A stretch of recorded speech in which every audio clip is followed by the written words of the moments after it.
prendre conscience que l'authenticité, c'est, selon moi, d'être dans sa vérité, de nommer, de verbaliser, d'exprimer ce qui est là dans le présent, en relation avec soi, mais avec l'autre.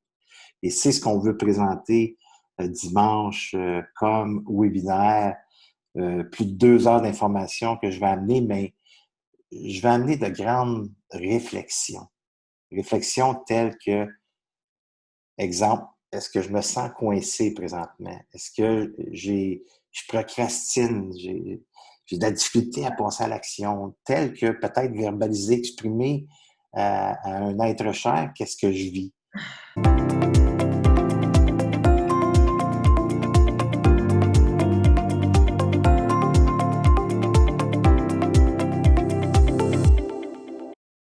Bonjour et bienvenue dans cette entrevue. Franchement, aujourd'hui, j'ai un immense plaisir de vous présenter Robert Savoie, un homme formidable que j'affectionne particulièrement et qui m'a fait l'honneur d'accepter justement de venir dans la série des entrevues inspirantes.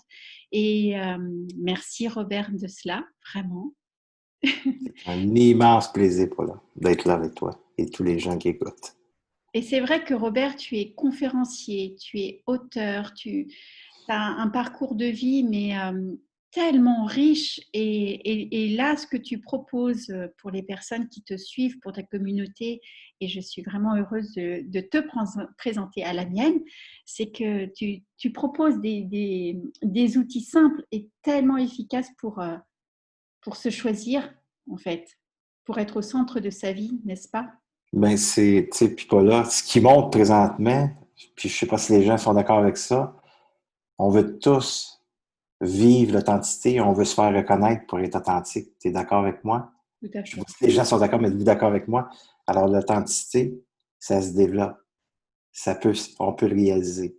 Être parfait, non, mais prendre conscience que l'authenticité, c'est, selon moi, d'être dans sa vérité, de nommer, de verbaliser, d'exprimer ce qui est là dans le présent, en relation avec soi, mais avec l'autre. Et c'est ce qu'on veut présenter dimanche comme webinaire, plus de 2 heures d'informations que je vais amener, mais je vais amener de grandes réflexions. Réflexions telles que, exemple, est-ce que je me sens coincé présentement? Est-ce que je procrastine? J'ai de la difficulté à passer à l'action, telle que peut-être verbaliser, exprimer à un être cher qu'est-ce que je vis. Comme entrepreneur, puis pour moi, ce qu'on va vivre ensemble dimanche, mais c'est d'apprendre à mieux se choisir, oui, mais apprenons à mieux se choisir.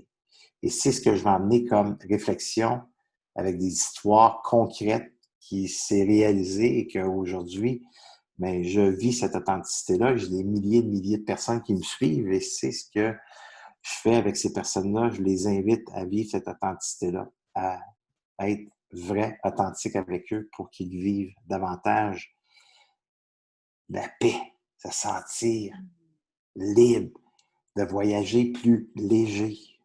Alors, dimanche, selon moi, c'est un rendez-vous à ne pas manquer. Puis, pas là, j'ai le goût, juste, tu sais, pour terminer, tu me permets-tu de conter une petite histoire? Tu sais, Oui. puis, je vais la raccourcir, OK? C'est une histoire qui c'est un de mes mentors, là, une vingtaine d'années qui m'avait envoyé ça et j'ai tombé sur le derrière. Hein? Tombé, c'est ce qu'on dit ici au Québec. Et c'est un joueur de football qui voulait jouer dans une ligue universitaire, mais c'est un joueur moyen. Et ce qu'il fait, c'est qu'il envoie son CV à toutes les universités à travers le monde et l'Angleterre, il envoie une invitation. Je vais raccourcir là, les détails, tout ça, pour aller au but de cette magnifique histoire. Il se présente au camp d'entraînement 3 jours avant les choix de l'entraîneur. Il s'assoit dans le bureau et l'entraîneur il dit, écoute, si jamais on te garde, est-ce que tu es prêt à jouer 1 minute, 2 minutes, 3 minutes euh, par partie? Le joueur, il dit, écoute, coach, je suis prêt à rester sur le banc toute l'année juste pour jouer dans une équipe universitaire. C'est mon rêve. Ils le prennent, ils sélectionnent. Rendu à la fin de l'année, ils s'en vont en série. Il reçoit un coup de téléphone et ce coup de téléphone-là, c'est pour dire que ses parents sont décédés dans un accident de voiture. Alors, on va voir le coach, va chez toi, fais ce que tu as à faire, reviens l'année prochaine. On est en série, hein, reviens l'année prochaine et appelle-moi à dire comment ça a été. Pars chez lui. 3 semaines après, reviens dans l'équipe. Le coach le voit sur le terrain, dans une pratique. Qu'est-ce que tu fais ici? Il dit, écoute, coach, il reste une partie. Je sais qu'on est en finale.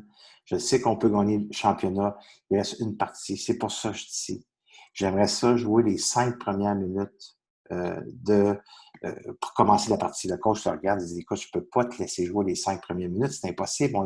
On peut gagner le championnat. Il dit, coach, je t'ai jamais rien demandé de l'année. Je te demande de juste commencer les 5 premières minutes. Le coach te regarde et dit, écoute, je te laisse sur le terrain 1 minute et demie. Si tu fais rien, je te débarque. Il commence la partie, fait un touchdown. Il reste sur le terrain. Dans la partie, il a fait 4 touchdowns. Il fait gagner son équipe. Et là, c'est la victoire. Et des joueurs sont dans l'euphorie. Bravo. Il prend sa douche, s'en va dans le bureau. Il s'assoit dans le bureau du coach. Le coach le regarde. Il dit, écoute bien, là, je veux savoir ce qui s'est passé quand tu étais chez toi. Tes parents sont décédés, tu les as enterrés, tu as tout fait ce qu'il y avait à faire. Qu'est-ce qui s'est passé pendant ces 3 semaines-là? Tu n'as jamais joué comme tu as joué de toute l'année. Et là, tu arrives, tu es complètement un autre joueur. Qu'est-ce qui s'est passé? Il a regardé le coach dans les yeux puis il a dit, écoute bien, coach, je veux juste te dire que mon père était aveugle. Et c'est la première fois qu'il me voit jouer où est-ce qu'il est présentement. Alors pour moi, cette histoire-là m'a marqué parce que on a des gens qui nous voient jouer. Parfois, ce sont nos enfants. Parfois, c'est le conjoint, la conjointe, les collègues de travail.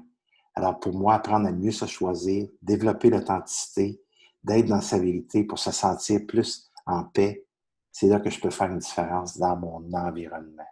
Et c'est pour ça que je vous invite à être là le 21 juin à 14 heures pour passer 1 heure et demie, 2 heures ensemble, mais 2 heures qui vont peut-être vous amener à trouver des solutions pour que vous puissiez voyager plus léger, mais vous sentir comme quoi que vous faites une différence dans votre environnement. Alors voilà ce que j'avais le goût de vous partager. Waouh! Ben moi, j'y serai. Je peux te dire que le 21, j'y serai. J'espère. Merci Merci. beaucoup, beaucoup, beaucoup. Merci. Merci tout le monde.